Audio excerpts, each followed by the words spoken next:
Merci au Paraclet pour l'invitation.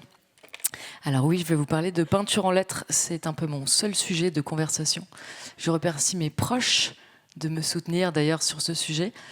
Alors, je vais vous raconter un tout petit peu l'histoire du métier parce qu'il n'est pas très connu. D'ailleurs, dans la salle, qui connaît un petit peu la peinture en lettres ? Un petit peu quand même, c'est pas mal. Non, c'est pas mal. Je vais vous parler un petit peu de son histoire parce que je fais des recherches sur ce métier qui est assez peu connu, qui a été très peu documenté. Moi, je travaille sur un livre sur ce sujet, donc c'est un gros travail. Et en parallèle, c'est un métier que j'exerce depuis 10 ans. Donc je vais vous raconter comment il est apparu et comment il a disparu à peu près aussi vite qu'il est arrivé et son retour depuis une dizaine d'années. Alors, avant de vous parler de peinture en lettres, je vais vous parler brièvement de l'enseigne à l'époque médiévale. En gros, faut s'imaginer qu'une bonne partie de la population était illettrée à l'époque médiévale, donc les enseignes étaient souvent idéographiques. C'était des sculptures, il y avait même des enseignes rébus, il y a des choses assez improbables, des symboles, des blasons, etc. Donc ça, c'est par exemple une enseigne de Rémouleur à Paris. Et on retrouve aussi des enseignes qui étaient en tableau, vous voyez au-dessus de la porte, qui représentaient en fait l'activité de la boutique. Et en fait, donc là, au XVIIIe, naît quand même le métier de peintre d'enseigne, mais avec finalement assez peu de lettres. En sachant que l'essentiel des enseignes, elles étaient drapeaux, donc c'était des enseignes qui étaient perpendiculaires à la façade, et elles se développent dès le XIVe, XVe, en grande quantité, tellement grande quantité que ça devient dangereux, ça tombe sur les passants, c'est pas entretenu. Donc au XVIIIe, elles sont complètement interdites, et on fait des enseignes tableaux. Donc c'est-à-dire parallèle à la façade. Et ça va permettre en fait réellement le développement de l'enseigne et de la devanture, vous allez comprendre. Donc ici, c'est un exemple d'enseigne alsacienne en feuille d'or et en peinture. Elle est du 18e, donc en fait, c'est un peu les premières traces d'enseigne qu'on a où on mêle symboles, illustrations et lettrage. En sachant qu'il faut se dire qu'à cette époque, la partie de la France la plus lettrée, c'est le nord-est de la France et Paris, où on parle beaucoup plus, on sait davantage lire et écrire que dans le reste de la France. Voilà, donc à la fin du 18e, on invente les devantures en applique, donc c'est ce qu'on voit aujourd'hui avec les devantures qui sont en bois, avec des moulures, et qui en fait créent des espaces pour venir faire du décor et de la lettre. Donc ici, vous avez deux exemples qui viennent d'une revue du début du 19e, une revue de peintres. Alors, il faut s'imaginer que la peinture en lettres, elle naît il y a à peu près 200 ans à la croisée de toutes les révolutions. Donc, à la Révolution française, fin des corporations, la possibilité d'exercer une activité beaucoup plus librement, la liberté de la presse. Enfin, il y a plein de choses qui se passent en même temps. Il y a évidemment la révolution industrielle qui fait qu'on est en capacité de maîtriser la fonte, le verre. Donc avant, les boutiques, elles étaient... il y a encore des exemples ici à Quimper ou à Quimperlé d'ailleurs, qui sont des échoppes, en fait, des toutes petites boutiques avec des toutes petites fenêtres et des tout petits habitants. Et les boutiques, le matériel, enfin les biens sont directement sur la rue. Donc à la fin du 18e, début 19e, les produits entrent dans les boutiques et les clients aussi. Et donc, ce qui est intéressant dans ces deux images, c'est le travail en fait des peintres en décor qui vont imaginer comment venir intégrer des imitations. Là, vous avez des imitations marbre, vous avez des attributs avec les queues de billard. On met de la lettre, mais de manière très décorative. Et en fait, assez rapidement, c'est le métier de peintre en lettres qui va s'imaginer. Alors, au début, début, les inspirations sont très très très décoratives. Personne ne fait ça en tant que peintre en lettres. Enfin, on travaille dehors, on va on va peut-être pas faire ça. On va peut-être pas y passer une semaine. Mais voilà, en tout cas, le vocabulaire, il commence à se poser avec des lettres qui ont des reliefs, des épaisseurs, des contours. Et voilà, c'est un peu le vocabulaire de la peinture en lettres qui va se poser. Ce qui est impressionnant, c'est que, donc là, on est autour de 1850 sur cette inspiration d'une revue. Ce qui est impressionnant, c'est la vitesse à laquelle la peinture en lettres va prendre toute la place. Le décor va rester plutôt à l'intérieur des boutiques, avec des décors particulièrement dans les boulangeries. On a encore des beaux exemples aujourd'hui à Paris. Mais la lettre va prendre toute la place. Là, cette photo assez étonnante à Reims, où on voit le peintre en lettres. C'était un métier franchement dangereux à l'époque. Et on voit la taille des lettres. Et en fait, voilà, on le peint aussi sur les calèches.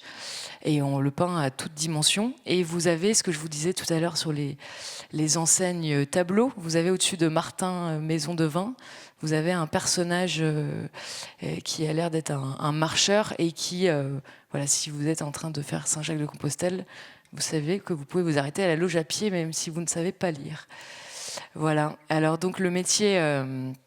il va se structurer, il va y avoir une grande quantité de peintres.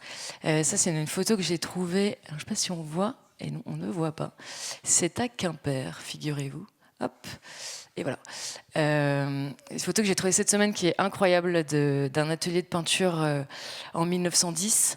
Donc, on peut voir qu'ils sont nombreux, qu'ils ont des compétences assez variées. Quand on dit peinture de voiture, en fait, c'est tout le travail de la carrosserie. Donc ils font des enseignes, ils vont faire toute la partie de peinture en bâtiment. Enfin, à l'époque, tous les métiers de la peinture sont mélangés. Et c'est ce qui est intéressant aujourd'hui, c'est que le métier de peintre en lettres maintenant est un peu plus, comment dire, enfin vous allez comprendre. Il est un peu plus visible dans le sens où, comme il a presque failli disparaître, et ben maintenant il est catégorisé comme une compétence à part entière. Alors ici, ce qui est impressionnant, c'est le niveau de décor. Donc en 1910, on est à la période de l'Art Nouveau, et donc il y a ces lettres sur le bandeau, la peinture vitrerie.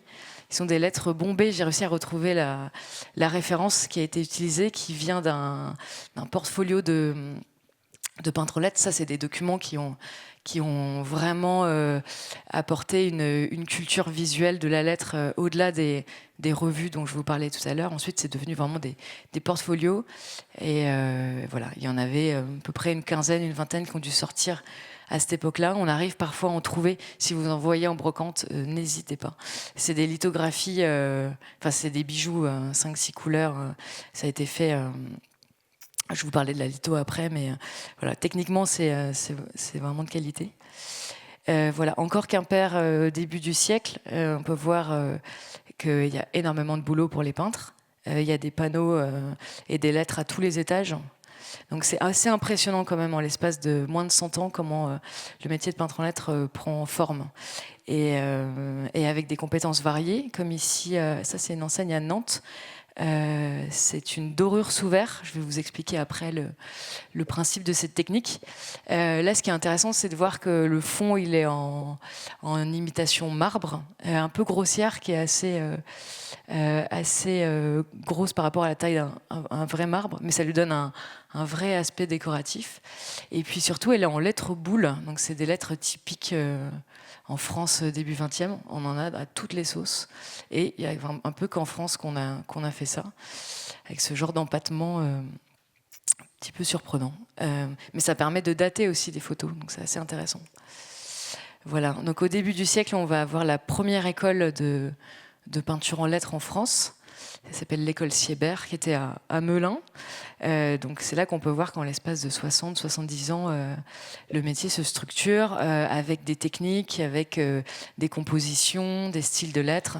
Et particulièrement dans cette école où le professeur de lettres, c'est un certain Louis Ramade, qui a fait des planches incroyables de lithographie à nouveau. Et là, pour apprendre tout le sens de la hiérarchie, la compo, c'est vraiment des outils graphiquement, c'est très très fort, quoi. Si vous allez sur Flickr, il y a plein de scans que vous pouvez trouver. Enfin voilà, il y a tout un travail à faire de les retrouver et puis de les numériser. Voilà. Donc là, on est 1910 environ, Première Guerre mondiale. Et après la Première Guerre mondiale, le style va changer drastiquement avec l'art décoratif. C'est le modernisme, c'est le Bauhaus, la nouvelle typographie. Je ne sais pas si vous connaissez un petit peu ça, mais en gros, la nouvelle typographie, c'est de dire... c'est un peu la fin de la lettre ornée, qui était quand même la lettre un peu préférée des peintres en lettres.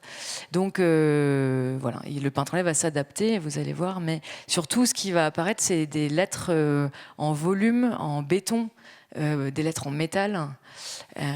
Donc mine de rien, le métier de peintre en lettres va être un peu moins au cœur des enseignes, mais va savoir évidemment s'adapter, comme ici avec encore un exemple incroyable ça vient du dernier portfolio qu'on a pu trouver qui date des années 30. Après ça s'est complètement arrêté, il n'y a plus ce genre de référence pour les peintres, quoi. Voilà, donc là on est dans les années 30.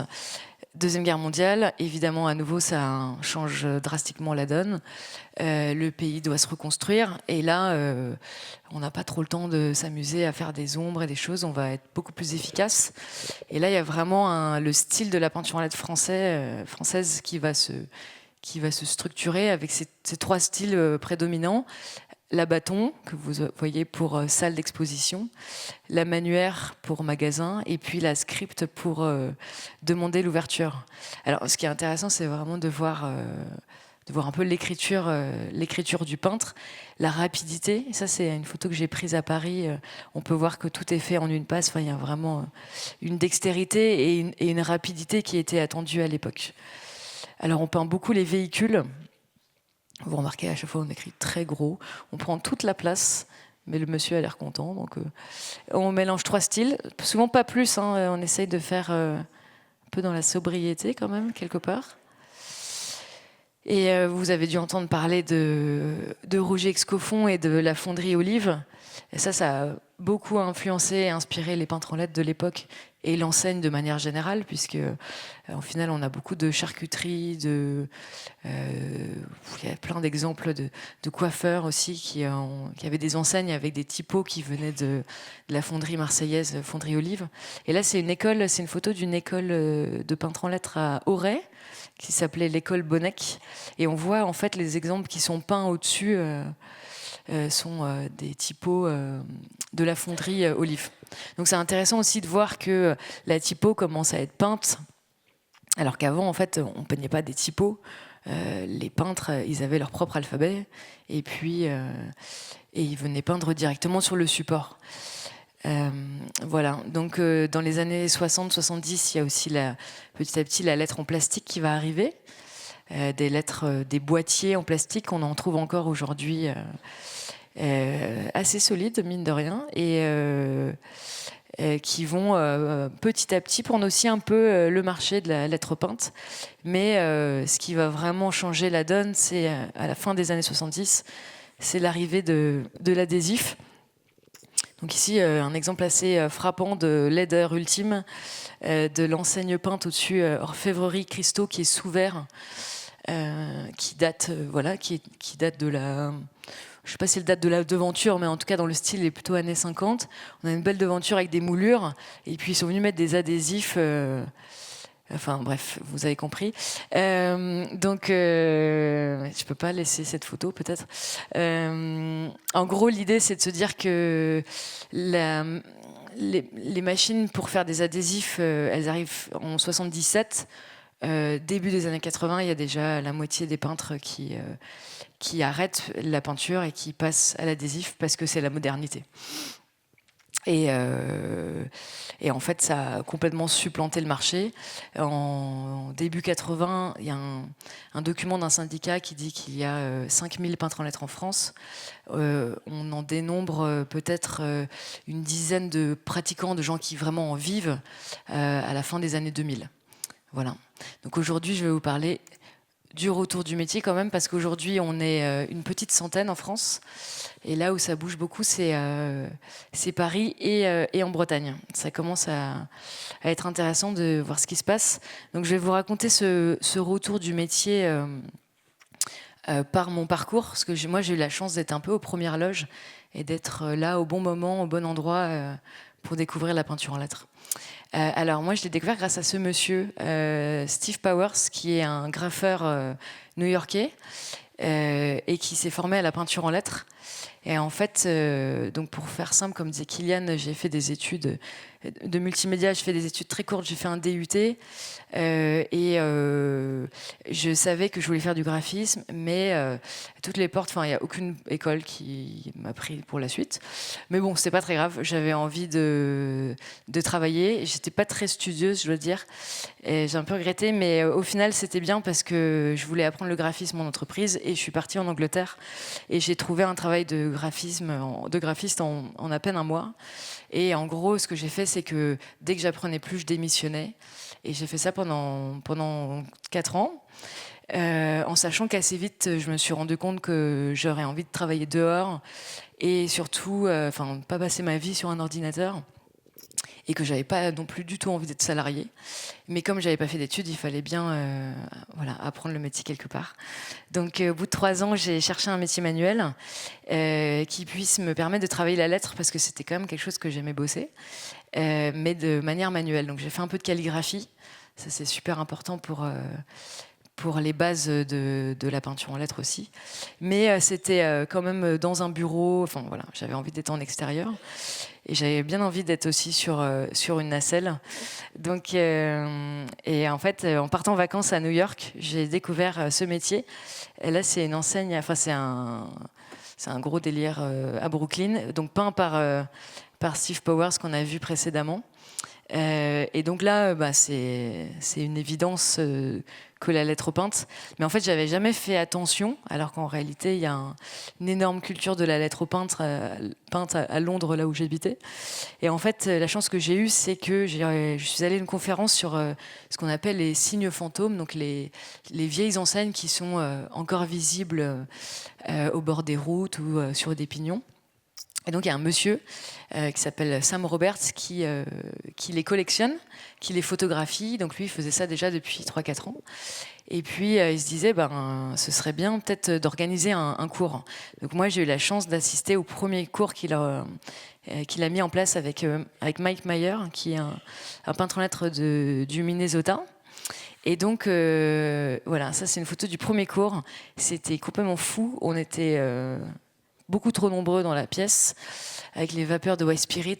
Franchement, c'était assez zinzin. Et puis Mike Meyer lui-même est un personnage, donc voilà, ça a été un moment très fort. C'est très difficile à apprendre. Les bases, c'est vraiment de venir peindre, de venir construire ces lettres. Donc c'est très difficile, c'est assez ingrat honnêtement comme apprentissage, mais il y a toute la culture qu'il y a autour qui fait que ça rend ça passionnant. Et puis les professeurs étaient vraiment géniaux. Là, c'est Pierre Tardif qu'on avait invité à Quimperlé en 2019. Ça a été mon deuxième prof j'ai beaucoup appris avec lui parce qu'il apprend ça de manière beaucoup plus structurée. Mais voilà, la base reste la même, c'est-à-dire de venir construire des lettres avec quelques coups de pinceau. Alors la petite particularité, moi je l'ai apprise, là on voit que Pierre, il a sa main qui est comme ça, on voit que Mike, voilà, lui il a son petit doigt, en fait il y a un peu 3 méthodes. Moi j'ai appris avec la canne, c'est un peu la méthode, c'est plus employé par les pays anglo-saxons. Les peintres français me hurlent dessus à chaque fois en disant que c'est interdit, mais voilà, moi je trouve que c'est une super méthode et ça permet vraiment d'être vraiment perpendiculaire à son support. Et comme vous le voyez ici, c'est vraiment un jeu de construction, de venir paletter son pinceau et de construire sa lettre en deux ou en une passe selon le contexte. Voilà, donc ça c'est mon premier projet, parce que l'idée c'est qu'il faut s'entraîner à faire des bâtons, donc un gras tout seul dans son salon, et il faut trouver des projets, donc en sachant qu'à l'époque j'étais graphiste salarié. Je suis allée voir le disquaire qui était à côté de chez moi, Et il était spécialisé revival, soul, funk, etc. Mais il avait sa boutique était très triste avec une espèce de lavis bleu. Et donc je lui ai dit, j'ai une idée de comment on pourrait repeindre ta boutique. Il m'a dit, comment ça, on? Et je lui ai dit, bah, on peint tout en jaune et après on fait ce que tu veux. Il m'a dit, bah, ça tombe bien, ça fait longtemps que je me dis que ce serait chouette de reproduire des logos de labels de labels de funk, etc., des années 60-70. Et bah, c'était parfait comme projet parce que ça m'a permis de bosser sur des graphismes très différents. Là, on voit pas tout, mais il y a 2 autres murs. J'ai passé une bonne trentaine d'heures dans la boutique et de venir bosser voilà, les différents styles, comment adapter le coup de pinceau, si c'est une script, si c'est une bâton, etc. quoi. Voilà, donc j'ai fait ça pendant un peu plus d'1 an. Et puis, quand même, je me suis vite dit que j'avais envie de revenir en France. Ça fait 5 ans que j'étais en Angleterre. Et je voyais bien qu'en France, le métier était beaucoup plus balbutiant qu'il ne l'était en Angleterre, où là, à l'époque, il y avait déjà une bonne centaine de peintres. Ils avaient moins perdu la tradition. En France, donc là, on est en 2000. Moi, je suis revenue en 2016. Il y avait surtout des peintres à Paris. Il devait y avoir une vingtaine de peintres. Et en fait, donc moi, j'ai grandi à Épinal. J'ai ouvert un atelier rapidement à Nancy, mais je me suis vite dit que le marché n'était pas assez suffisant pour développer de la peinture en lettres. Et comme j'ai des racines bretonnes et que je connais assez bien le sud de Bretagne, je me suis dit que ça pourrait s'y prêter.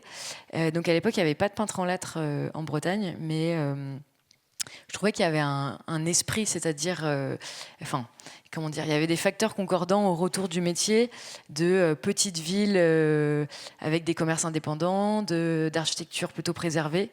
Dans le reste, enfin, il y a beaucoup plus de séquelles de la guerre. Si on ne parle pas de Brest et Lorient, même si d'ailleurs il y a plein de boulot de peinture en lettres à Brest. Mais voilà, un sens de l'artisanat. Enfin, je sais pas, il y avait pas mal de choses où je me disais, je pense que ça pourrait marcher. Donc je suis arrivée en Bretagne voilà, en 2016. Il y avait un mec qui en faisait un tout petit peu à Rennes, mais en vrai, personne connaissait. À l'époque, quand je demandais qui connaît la peinture en lettres, c'était 1 sur 100. Quoi. Et donc j'ai sillonné le sud de Bretagne avec une camionnette jaune et j'ai présenté des échantillons. Et en fait, assez vite, au bout de quelques mois, j'avais du boulot en continu. Ça, c'est mon premier boulot un peu conséquent avec la ville de Vannes, parce que j'avais aussi contacté toutes les villes classées proposer des services de peinture en lettres. Ça a été un gros flop, absolument personne ne m'a répondu. Mais ça m'a permis quand même, en les relançant, d'être en contact avec l'architecte de la ville de Vannes, Monsieur Patry, qui, de fil en aiguille, on a créé ensemble ce projet. Il est super intéressant parce que c'est un projet en partenariat avec les Bâtiments de France.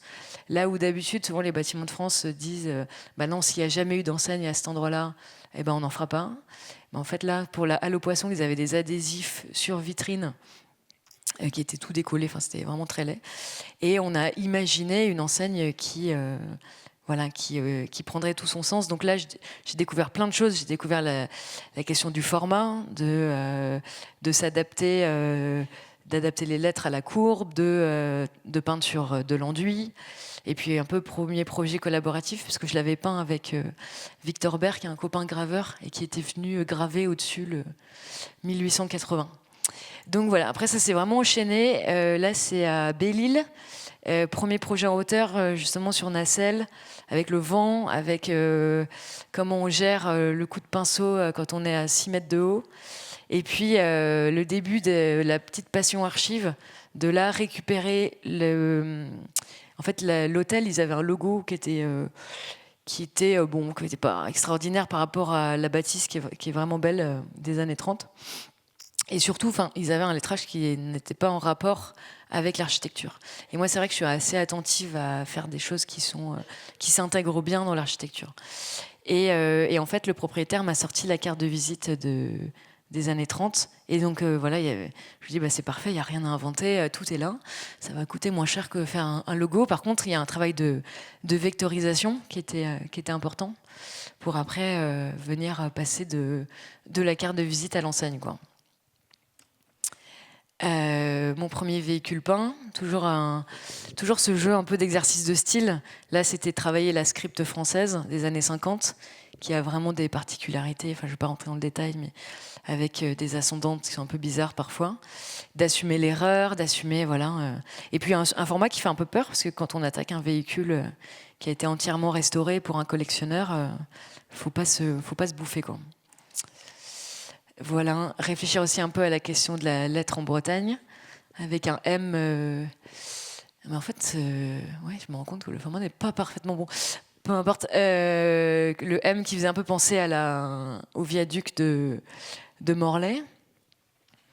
Les premiers gros projets en feuille d'or. Là, je vais vous expliquer un petit peu un des pans techniques de la peinture en lettres, qui consiste à venir travailler en peinture et en feuille d'or. C'est techniques aussi du 19e qui se sont en partie perdues. Donc là, ce que vous avez au-dessus sur le bandeau, le Café des Pangolins, c'est une sorte de colle qu'on vient peindre. Voilà, l'idée, c'est qu'il ne faut pas qu'il y ait trop de surplus. On vient peindre avec le moins de coups de pinceau possible pour venir après apposer la feuille d'or, quoi. À nouveau, là, c'était avec Victor, avec un temps de séchage particulier. Enfin, c'est tout un truc. Et pour avoir ce rendu, donc c'est très résistant et ça vieillit bien. Et puis ce qui est fou, c'est la manière dont ça capte la lumière. Et la dorure sous verre, où là, en fait, on pose la feuille d'or à l'eau. Elle devient miroir. Il y a quelques exemples que vous pouvez voir. Vous voyez la chapellerie tout à l'heure de Nantes, c'était le cas. Elle devient miroir. Donc là, en termes de lumière, on ne peut pas faire beaucoup mieux.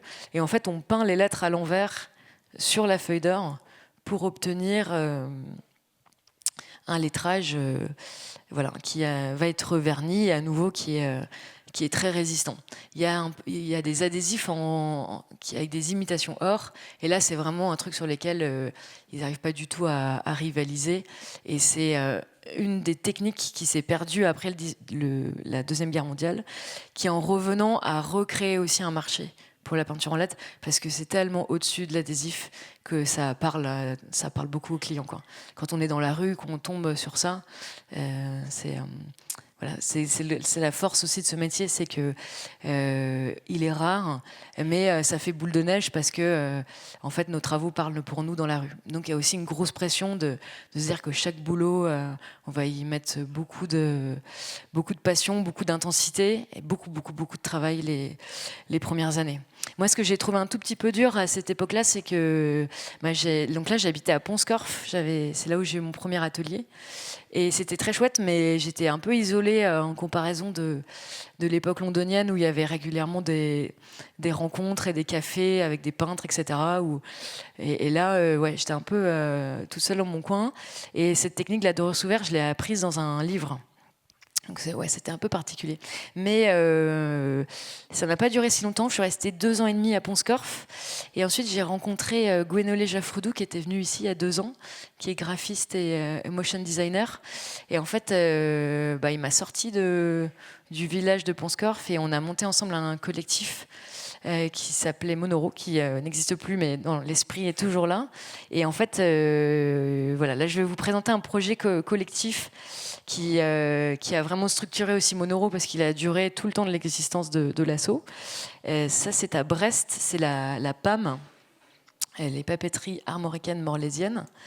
Alors, je ne sais pas si vous connaissez un peu dans la salle, mais en gros, c'est une imprimerie qui a existé de 1928 à 2018 et qui était spécialisée particulièrement dans les étiquettes de cidre, de biscuits, etc. Et donc, qui travaillait là, vous avez ici avec les affiches des années 50, travaillait beaucoup en pierre lithographique. Je vous en parlais tout à l'heure pour les revues de peintres. Et donc, la PAM a la deuxième collection de France en pierre litho. En gros, pour faire simple, c'est une technique où on vient dessiner à l'envers son motif, son illustration sur une pierre. Et en fait, ensuite, elle est enduite d'eau et tout ce qui est noir est un corps gras. Et donc, l'eau va être repoussée par le corps gras, et ce qui fait qu'après, on va venir imprimer couleur par couleur, pierre par pierre, son dessin. Donc là, imaginez le travail ici. le nombre de pierres ou le nombre de passages qu'il faut. C'est assez complexe. Voilà, donc la PAM, c'est un vrai coup de cœur, ce projet, parce que y a un fonds d'archives incroyable que vous pouvez consulter, hein, qui est préservé au CRBC à Brest, qui a été inventorié. Et donc, en fait, quand l'imprimerie a fermé en 2018, il y a eu un travail ça a été racheté, et puis avec l'idée de faire les fameux tiers-lieux, et de réfléchir à l'identité du lieu, la nouvelle identité et sa signalétique. Donc, on a travaillé en binôme avec Gweno, qui a développé une typographie sur mesure. Donc à l'époque, c'était vraiment notre fil rouge, la lettre à tous les deux. Puis à l'époque, on s'est quand même pas mal formé sur la question de la lettre numérique. Donc on a pris des cours, etc. Et voilà, donc il a travaillé sur une typo avec des chasses, c'est-à-dire les largeurs de lettres qui changent, inspirées de l'imprimerie. Et puis nous, après, on s'est occupé de la cinétique dans des conditions qui étaient franchement difficiles. C'était un chantier pas possible. Et en fait, l'idée, c'était de travailler avec l'existant, de ne pas acheter du matériel, de ne pas acheter des planches de bois, etc. Donc on a passé un temps fou dans la cave, chercher des panneaux, à les mesurer, à les découper. C'était quand même relativement laborieux, mais pour un rendu intéressant qui nous a permis de... Voilà, là ici une fresque, mais surtout voilà ici c'est des morceaux de meubles, etc. Quoi. Enfin, c'est des choses assez variées. Donc travailler sur une fresque, travailler sur de la signalétique, sur un lieu qui fait quand même 3000 m², donc qui aujourd'hui accueille plusieurs restaurants. Il y a un petit musée aussi que vous pouvez visiter qui raconte l'histoire de la PAM. Voilà, on a récupéré des plaques en zinc qu'on a découpées pour faire la signalétique des bureaux. Et puis évidemment l'enseigne. Donc ça, c'était un plaisir de la peindre au bout de 4 ans de projet qui était quand même un projet difficile, mais qui en valait la peine. On a beaucoup appris. Voilà, mais il était atypique parce que très long, et puis aussi le Covid entre-temps. Et puis cet aspect collectif. C'est pas ma manière de bosser d'habitude. Moi, d'habitude, je travaille quand même pas mal seule, avec un processus qui est en général calé sur venir trouver. Moi, ce que j'aime proposer, c'est lettrage sur mesure et peinture en lettres. Donc, par exemple, ici, c'est pour une librairie BD à Quimper, Turbulence, qui a ouvert l'année dernière. Moi, ce que j'aime bien faire, c'est venir chercher des idées au marqueur. Et à partir de là, lancer la discussion avec le client, ensuite affiner au pinceau, avant de passer sur maquette et vectorisation, et ensuite la mise en peinture de l'enseigne. Là, c'est vraiment les projets un peu type où, en fait, l'étape de maquette, elle est importante parce qu'il faut toujours une validation auprès des services urbanisme des mairies. Mais voilà, ça permet aussi de bien intégrer le client dans la boucle et la différence entre le métier comme il a pu être exercé au début du siècle et aujourd'hui. Aujourd'hui, c'est sûr que la culture visuelle est beaucoup plus importante dans le sens où les gens, ils amènent des images qu'ils ont trouvées sur Pinterest, etc. Donc en fait, il faut essayer de composer aussi avec toutes ces attentes. Avant, le métier de peintre en lettres, c'était quand même quelqu'un qui connaissait ses gammes, ses quelques styles de lettres. Il arrivait et puis on lui disait, il faut peindre boucherie, et puis peigner boucherie, quoi. Aujourd'hui, le métier est très très très différent, déjà avec la question des réglementations et puis l'importance du visuel aujourd'hui, quoi. Donc c'est un métier aujourd'hui où ça a vraiment son sens d'être graphiste. C'est difficile de l'exercer comme il était à l'époque sans passer un tout petit peu par l'ordinateur. Je vous montre juste, je vous ai pas expliqué. Je sais pas si vous voyez les petits points, on les voit pas? Si, on les voit. Mais en gros, l'étape pour arriver là, pour pouvoir respecter un lettrage qui est dessiné tranquillement en atelier, qui est affiné et vectorisé. Ensuite, on fait ce qu'on appelle un poncif, c'est-à-dire qu'on vient piquer sa feuille avec une roulette, ça s'appelle une roulette à patron. C'est une roulette qui fait des petits trous des petits points sur les côtés de la lettre. Et ensuite, là, on met du talc dans une poche, on tamponne, et après, j'ai tout mon tracé qui est sur mon support. Et l'intérêt, c'est de travailler vite, parce que déjà travailler dehors, c'est plus fatigant. Et puis les créneaux météo sont quand même assez étroits, en sachant qu'on travaille en peinture à l'huile. Donc il faut compter toujours 2-3 heures de séchage. Enfin voilà, il faut qu'on arrive à avoir une journée entière où il pleut pas. Donc parfois, c'est vraiment difficile. Un autre exemple de ce fameux processus. Alors moi, je n'ai pas un excellent coup de crayon. Mon coup de pinceau est meilleur que mon coup de crayon, donc j'aime bien trouver des idées au pinceau. Et donc ici, c'était pour une crêperie à Concarneau. J'avais une petite idée de mélanger des inspirations donciales, donc de lettres celtiques médiévales, avec une idée un peu art déco. Enfin voilà, faire un truc un peu à ma sauce. Et j'ai vite trouvé cette idée de lettres éclairées, donc c'est-à-dire avec le petit vide que vous avez à l'intérieur. Donc là, c'est les formes que je viens chercher au pinceau.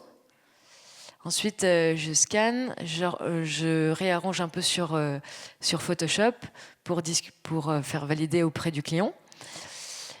On teste avec les couleurs. Là, on est toujours sur Photoshop. Et ensuite, il y a un travail sur glyphes. Donc, je disais tout à l'heure, qu'on avait pris pas mal de cours avec Gweno, entre autres, mais avec un certain Jack Usine, qui est un typographe qui forme aussi sur cette question de la lettre numérisée. Et là, c'était un gros boulot, parce que la partie informatique, c'est pas celle que je préfère. C'était vraiment un gros boulot de venir tirer les courbes pour trouver la subtilité, la lumière suffisante, et puis la question de la lecture de loin de l'enseigne, de ne pas les faire trop petits, trop grands, etc. Voilà. L'intérêt de ça, c'est que derrière, on peut faire les cartes de visite, les menus, et surtout, le client, il est autonome, quoi. Moi, j'aime bien me dire que le projet, il est bien pensé, et que derrière, il y a un mini-kit, une sorte de mini-charte graphique, et que ça tienne une dizaine d'années. Ne pas être dans une surconsommation aussi du graphisme où on l'a fait sur un coin de table et 2 ans après, on le change. C'est quand même pas trop dans l'air du temps. Un petit motif pour aller avec le logo, inspiré des pêchantes de Concarneau, entre autres. La peinture, qui là demandait à être vraiment très très précise, bien respecter tous les vides. Dans la lettre, vous avez sûrement entendu parler, on dit souvent que la contreforme est plus importante que la forme. Donc là, encore plus avec un jeu de lumière où les vides étaient super importants. Voilà, le petit numéro. Et on parlait de... Kylian disait, on parlait de collectif tout à l'heure. Donc, on a pris différentes directions avec Gweno. On a mis fin à Monoro. Mais à côté de ça, on a ouvert un autre collectif à Quimperlé qui s'appelle Dizaine. Tu peux peut-être pas rester trop longtemps sur cette image quand même. Et en fait, là, c'était à Crépry avant les travaux. Et ils m'ont dit, on aimerait bien faire une fresque à l'intérieur, etc. Et en fait, ça faisait quelques mois qu'on était en train de réfléchir avec Margot et Yoann, donc qui sont designers à Quimperlé, designer textile, designer archi d'intérieur.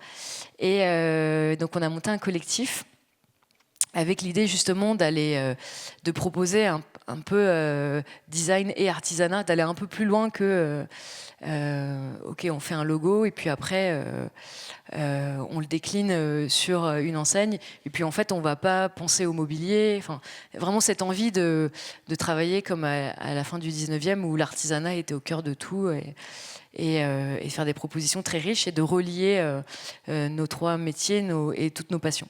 Donc là, c'est Margot qui a bossé sur la fresque et qu'après, on est venu peindre. Donc là, vous voyez, la particularité, c'est qu'elle a proposé de peindre le plafond.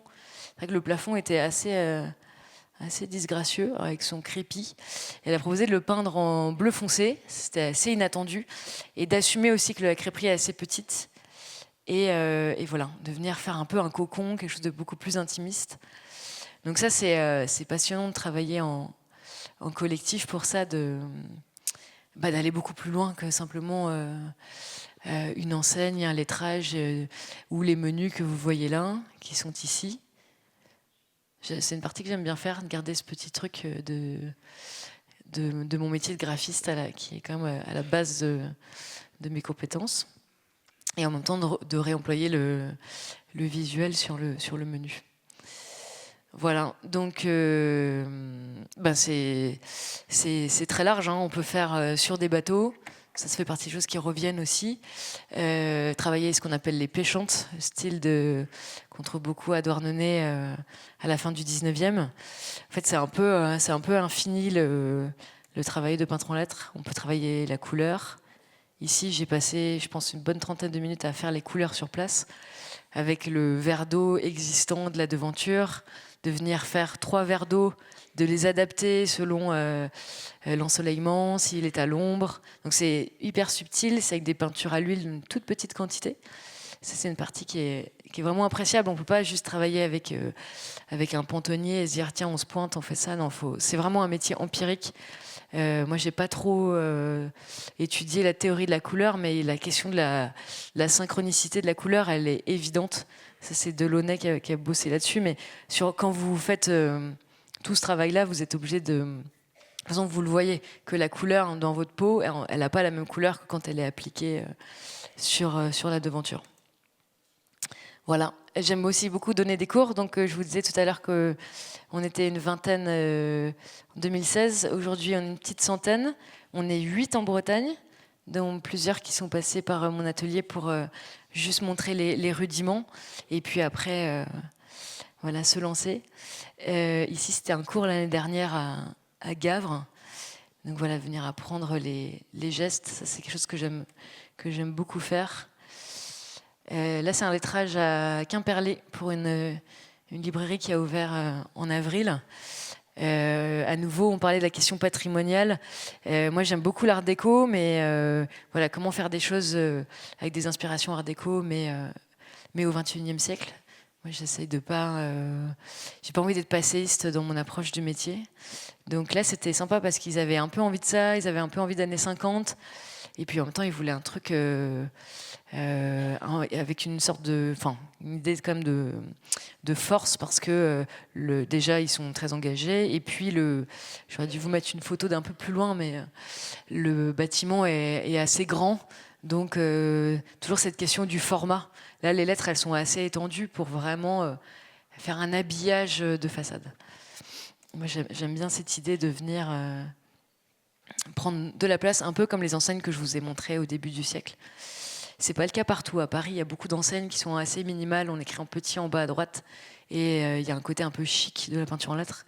Moi, j'avoue que ça m'ennuie pas mal. Parce que je préfère les choses qui sont avec un peu plus de force, puis surtout qui racontent un peu une histoire. Là, c'est à Pont-Aven, pour un café à côté du musée donc de Pont-Aven. Et là, c'était marrant parce que j'avais trouvé l'idée assez vite au marqueur. Et en fait, il était bourré d'erreurs, mon lettrage. Et en fait, je l'ai corrigé et il avait perdu son charme. Alors voilà, je ne vais pas vous expliquer les détails. Si on enlève les ombres et les reliefs, franchement, il est faiblard. Mais comme ça, là, il fonctionne et il est dans l'esprit. Voilà, les navires, c'est un mouvement de la fin du 19e. Donc il est dans cet esprit aussi un peu Art Nouveau. Voilà, travailler aussi encore toujours cette question d'identité bretonne, de la lettre bretonne au XXIe siècle. Qu'est-ce qu'on fait avec cette tradition de graphisme et comment on l'emmène sur d'autres chemins. Voilà, je pense que ça c'est une crêperie à Kerfani. Venir peindre à l'intérieur, travailler du motif. À nouveau, la question du format, toujours. Ça, c'est à Pont-Croix, de la grosse lettre qui épouse le bâtiment. Voilà. Donc, je pense que pour finir, s'il y a un sujet qui est important, c'est que vous êtes une grosse audience comme ici de graphistes, c'est qu'on a vraiment abandonné le graphisme d'enseigne. On l'a laissé à l'adhésif, on l'a laissé à franchement, un appauvrissement du graphisme dans la rue. Donc, je pense voilà, les peintres en lettres, on s'y attelle, mais il faut aussi que les graphistes nous proposent de la belle enseigne. Merci.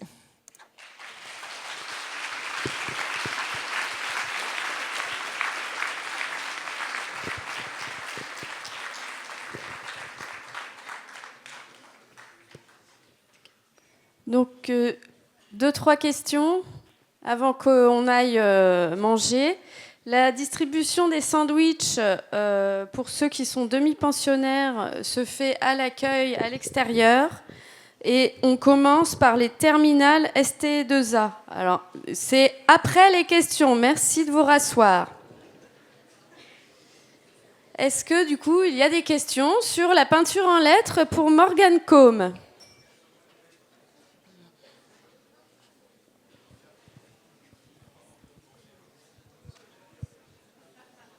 Moi, j'avais une question sur comment on fait si le poncif il s'efface enfin s'il pleut ou un truc comme ça.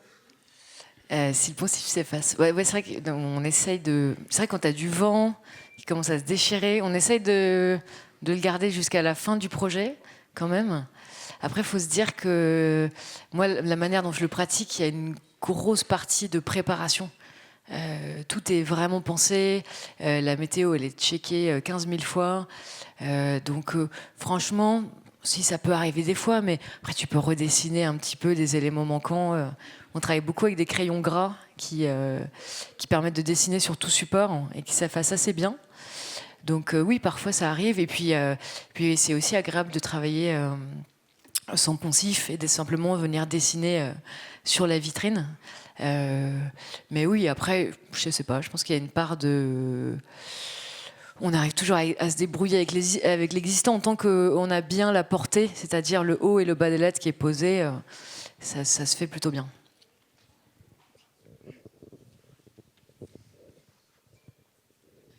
Bonjour, je voudrais savoir, est-ce que vous pensez que la peinture en lettres elle va reconcurrencer la pose de l'adhésif des enseignes actuelles? Alors, je ne pense pas. On restera minoritaire. Hein. Ça a failli disparaître. Déjà qu'on soit là, enfin, franchement, ça aurait pu complètement disparaître. Donc c'est impossible dans le monde d'aujourd'hui. Puis on n'a aucune idée, en fait, quelle va être l'enseigne demain. Est-ce que... Enfin, on est dans une période qui bouge tellement vite que c'est difficile de dire. Maintenant, c'est un artisanat qui... Il y a plein de choses que je me suis dit que j'aurais voulu vous montrer et que j'ai pas fait, mais c'est un artisanat qui s'applique à tellement de supports. Enfin, ça, on fait des petits chevalets, on va faire... on peut peindre sur des voiles de bateaux. Enfin, je pense que la force de la peinture en lettres, c'est le fait de travailler sur des formats très, très variés. De là à concurrencer l'adhésif, on est tellement minoritaire, on représente rien du tout. Mais par contre, on a une force de frappe qui fait que les gens remarquent les enseignes dans la rue. Maintenant, il y a un gros sujet, je vous ai montré tout à l'heure une photo d'école, il y a quand même un énorme sujet sur comment ce métier, on va l'apprendre dans les années à venir. On voit qu'il revient fort. Passer de 20 à 100 personnes, de voir qu'il y a des rencontres de peintres, que moi j'ai quasiment 2 demandes de stage par semaine, donc il y a un vrai engouement, mais maintenant il est fragile parce qu'il n'y a pas de formation, on n'est pas reconnu au niveau de l'INMA, de répertoire des métiers d'art. À cette heure-ci, le métier n'existe pas aux yeux de l'État, donc il faudra déjà passer par là. Donc la question de le concurrencer, ben, peut-être si un jour il y a un breakdown de l'informatique, ben, ce serait vraiment cool en fait de se dire que. Mais voilà, moi, comme je vous disais, je suis pas passéiste. Pierre Tardif, que je vous montrais tout à l'heure, lui, il est anti-ordinateur. Moi, je suis pas du tout comme ça. Je pense qu'il faut vivre aussi dans son temps, que c'est un outil formidable, mais qu'il faut savoir le doser. Mais voilà, si demain, aujourd'hui, on représente quoi, 0,05% peut-être du marché. Si demain on représente 5%, ce sera extraordinaire. Merci. Une dernière question?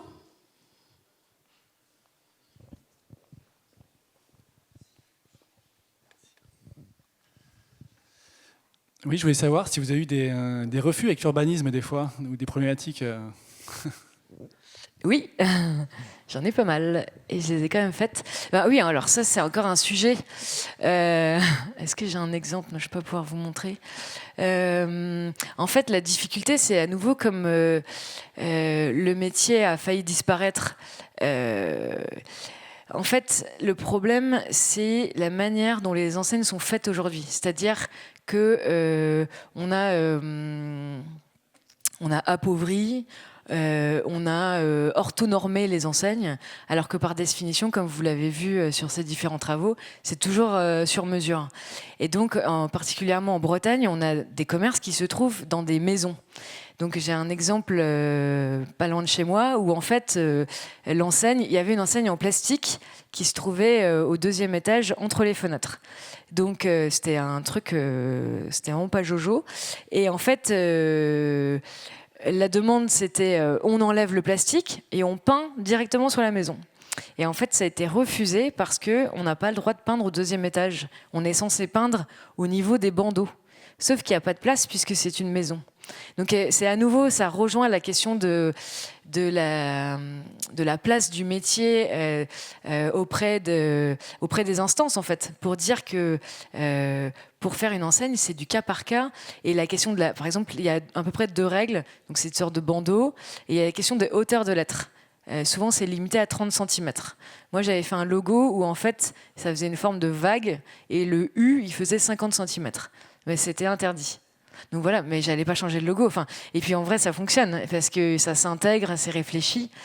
Là, ce qui est un peu terrible, c'est que je pense que ce qui m'embête un petit peu sur ce sujet, c'est que c'est trop selon l'ABF qu'on rencontre. C'est-à-dire que la personne qui s'occupe de Quimper aujourd'hui, la discussion est bonne. Le projet de la crêperie que je vous ai montré à Concarneau a été apprécié par les Bâtiments de France. C'est la première fois que je l'entends comme ça. Donc ça progresse, il y a une compréhension. Mais là, ils ont imposé des règles de 10 cm sur les parevents. Et en vrai, selon le graphisme, ça peut être un peu petit, quoi. Donc c'est un peu rigide, en fait, par rapport à la réalité du graphisme et de la peinture en général. Donc oui, ça arrive régulièrement que des projets soient refusés. Parfois, je négocie, parfois, je les fais. Et puis voilà. Merci beaucoup. Merci Morgane.